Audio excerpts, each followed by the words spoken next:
ብልጽግና ፓርቲ የወጣቶች ስራ ዕድል ፈጠራ ላይ ልዩ ትኩረት በመስጠት ወጣቶች በየአካባቢው ያሉ ጸጋዎችንና የመልማት አቅሞችን መሰረት በማድረግ ወደ ሀብት መቀየር የሚያስችሉ ስራዎች ላይ እንዲሰማሩ በማድረግ ወጣቶች ራሳቸውንና አካባቢያቸውን ከመለወጥ አልፈው በሀገር ኢኮኖሚ እድገት ላይ የበኩላቸውን ሚና እንዲወጡ እያደረገ ይገኛል። በደቡብ ምዕራብ ኢትዮጵያ ህዝቦች ክልላዊ መንግስት በካፋ ዞን ቦንጋ ከተማ ላይ የተደራጁ የወጣቶች እንቅስቃሴም የዚህ አንዱ ማሳያ ነው። ስሜ አብዱልቃድር መኮ እባላለሁ። ሀይቲ ዳቦና እንጀራ አምራችና አከፋፋይ ማህበር መስራችና ባለቤት ነኝ። ያው ወደዚህኛው ማህበር ስገባ ደግሞ ምንም አይነት ካፒታል አልነበረኝም። በመንግስት ዋስትና ከኦሞ ማይክሮ ፋይናንስ 200 ሺህ ብር በመበደር ነው። በመሀል ብዙ ቻሌንጅ ገጥሞት ነበረ። ስለዚህ ያን ለመቋቋም ደግሞ ብዙ ውጣ ውረዶችን ተወጥቷል። ጠንክሮ በመስራት ቅርንጫፎችን በመጨመር ቅርንጫፎችን የጨመርነው ዕዳ ለመክፈል ግን ጠቃሚ ሆኖ ተገኘ። ቻሌንጆችን እኛ እንደ ግብአት ወስደን ጥቅም ላይ ነው ያዋልናቸው። በዚህ በ11 መሸጫ እና በዚህ በማምረቻ ላይ ከ136 በላይ ሰራተኞች ቀጥረን 12 የሚሆኑ ዩኒቨርሲቲ ግራጁዌት ያደረጉ ቀጥረን የተማሩ ኃይሎችን በአግባቡ ተጠቅመን አሁን የተሻለ ደረጃ የተደረሰበት ሁኔታ አለ። ሜሊፌራ ከፋ የወጣቶች የማር ማምረቻ ድርጅት ወጣት ፋሲካ ሀብተ ማርያም የማህበሩ መስራች ከሆኑ አባሎች መካከል አንዱ ነው። እንደ ወጣቱ ገለጻ የማህበሩ ጅማሮ ትንሽ የነበረ ቢሆንም ዛሬ በሀገር አቀፍ ደረጃ ጥራት ያለው ማር በማምረት የሚታወቅ እስከ መሆንና ከራሳቸው አልፈው ለሌሎች ስራ ዕድል እስከ መፍጠር ደርሷል። ሜሊፌራ ከፋ ንግድ ልማት ማህበር ድርጅቱ ሲመሰረት በጣም በትንሽ ካፒታል ነው የተጀመረው። 4 ሺህ ብር አዋጥተን ነው የጀመርነውና አሁን ባለው ደረጃ በትንሹ 11 ቋሚ ሰራተኞች አሉን። ዛሬ ላይ እንግዲህ ቦንጋ ከተማ ላይ ቢያንስ 3 የመሸጫ ቦታዎች አሉን። እንዲሁም በማዕከላዊ ደረጃ አዲስ አበባም አንድ ተጨማሪ የማር መሸጫ ሱቆች አሉ። ማህበሩ በትክክል ስራ ከጀመረ ጥቂት ዓመታት ቢሆነውም በአመት እስከ 500 ኪሎ ግራም የሚደርስ ማር እንደሚገኝ ገልጸው በዘርፉ የተሻለ ስራ ለመስራት ዓላማ እንዳላቸው ይናገራል። ትልቁ ካፒታል የኛ እውቀትና የኛ ስኪል ነው፣ ኤነርጂያችን ነው። ምክንያቱም ይሄን ኮንቨርት አድርገን ነው ገንዘብ መፍጠር የምንችለው። ቀፎችን እንኳን መግዛት አቅም አልነበረንም። በእጅ እየጠረብን እያስተካከልን ስለምናቅ ቴክኒካሊ ቀፎ እንዴት መሰራት እንዳለበት ስለምናቅ እየጠረብን እየገጣጠምን ነው እዚህ የደረስነው። እንዲሁም በገጠሩ ማህበረሰብ አካባቢ እንሰት ላይ በስፋት እንሰራለን። እንሰትን አቀነባብረን ለዓለም ገበያ ለማቅረብ፣ ዶላር ለማስገኘት፣ ለሀገር ገበያ ለመሸጥ በቂ ዝግጅት አለን።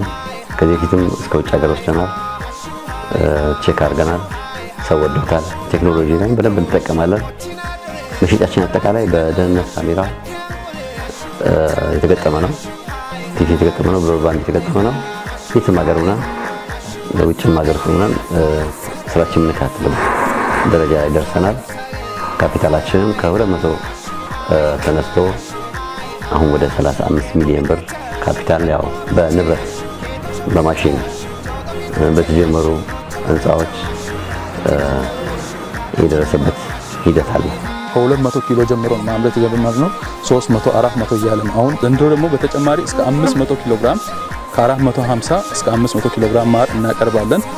ያ ወደ ገበያ ስንቀይር እንግዲህ በአመት ከዚህ ሳይት እስከ 600 ሺህ ብር የማር ሽያጭ እናካሄዳለን።